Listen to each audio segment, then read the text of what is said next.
خټک صاحب تاسو چې کوم فن او کوم تاسو لاسته راوړنې دي په هغه خو به خبره کوو، خو دا راته وایي چې دا کوم ټیري ریاست چې کوم د دې وجود څنګه جوړ شو او په دې کې کومې سیمې یعنی علاقې شاملې دي؟ جی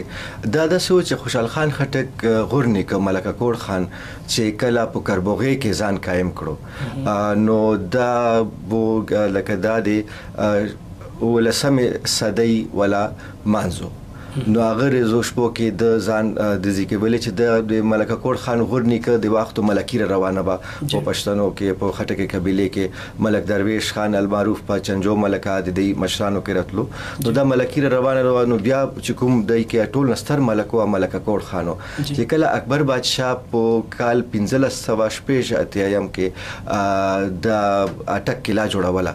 نو هغه په پښتنو کې چې د ذکر معتبر کا څوک دا نو خلکو ورته کړو چې ملکه کوړ خان نو بیا داسې کار وشو چې هغه راوغوښتلو ملکه کوړ خان خپل دربار ته په اټک کې اکبر بادشاه نو چې ډازې شوې او ډېرې زیاتې ډازې شوې نو چې اکبر بادشاه پوښتنه وکړه چې دا څه چال ده نو کړو چې ملکه کوړ خان رسي نو هغوی ولا په استقبال کې ډازې وې هغوی چې کله راتلو خپل غوربونو نه ډزولو که نه هغه سطوال چې کوم توفنګونه یا ټوپکونه نو بیا اکبر بادشاه ملکه کوړ خان ته دغه علاقه ویر کړه چې ته چې څومره قافلې تېرېږي هغوی نه به ته کلانګ ټولئ نو لکه پښتنو لړومینۍ ټول پلازا شوه نو چې کوم مال به هم تلو مال مویشي یا نور نو قافلو ولا چې کوم هغه د تحفظ د هغه ملکه کوړ خان ته ویر کړله شوه اکبر بادشاه د طرف نه او هغه ته خیرآباد نه ونیسه تر نوشهرې پورې جاګیر او دغسې نوشهرې نه ونیسه تر د بنو پورې مرواتو پورې که نه چې کوم کې ټیري علاقه شامله وه نو دا چې کله قایم شو نو دا د پښتنو ډومېری ریاست شلو د کوړي او د ټیري والا نو دا ټیري ریاست چې کوم بیا اخر کې چې موږ ګورو چې کله بیا انګریز چې قبضه وکړه 1840 کې په کوهاټ باندې او بیا چې کله کوهاټ چې دا په هغه سات ولا چې کومه کوهاټ ضلع وه هغه کې یو انګو تحصیل و چې بیا ورستو اوس هغه انګو ضلع ده او یو کوهاټ تحصیل و چې حاضر سات کوهاټ ولا علاقه ده او بل چې دا دریامه علاقه چې به هغه د ټیري نوابي ریاست و چې هغه کې حاضر سات ولا کرک ضلع پورا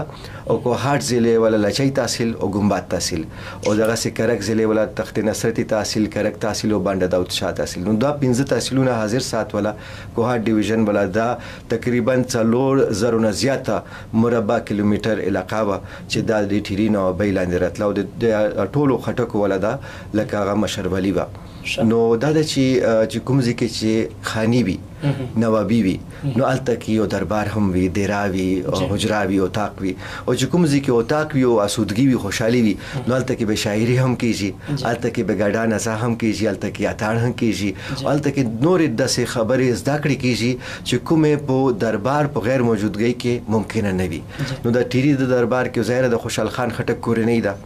نو خوشحال خان خټک د وختونو هغه شاعري روانه وه او بیا تاسو به کتلی وي په پاکستان ټلویزیون پېښور نه د موږ غورنیکه نوابزاده صوبه صادق خان هغه به راتلو پټکی به په سر کړی او لاش ته به ورسره وه لاس کې نو دا چې هغه شاعرۍ سلسله هم روانه ده او دا ده چې ټیري دربار کې و نوابۍ په دور کې به دا ریزې وخت کې د اتاڼ په تورو سره کېدو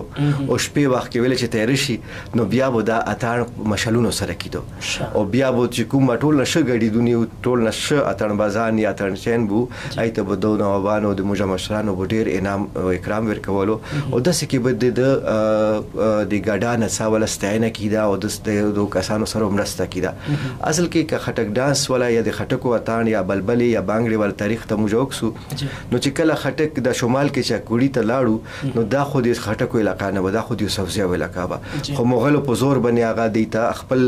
قابلیت د وجې نه ویر کړلی شوه اکبر بادشاه ورته ویر کړه نو بیا دوی ولا جګړې به راتلې د یوسفزیو سره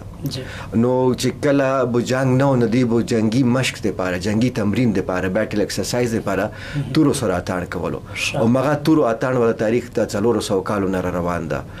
نو دا ده چې هغه د وجې نه به دوی فزیکلی فټ و جسماني طور باندې به دوی هغه مستعد و چې لکه کله هم جنګ ضرورت به نو دوی به هغه جنګ کې به هم دوی ښه جنګ کول شلو خټکو مرواتو سره مو جنګونه کړي دي بنګوشو سره هم جنګونه کړي او رکزیو سره او د اوانو سره انتکیو سره او یوسفزیو سره خو شوي دي که نه نو دا ده چې لکه بیا د دپاره ظاهره د جنګي مشقونه پکارو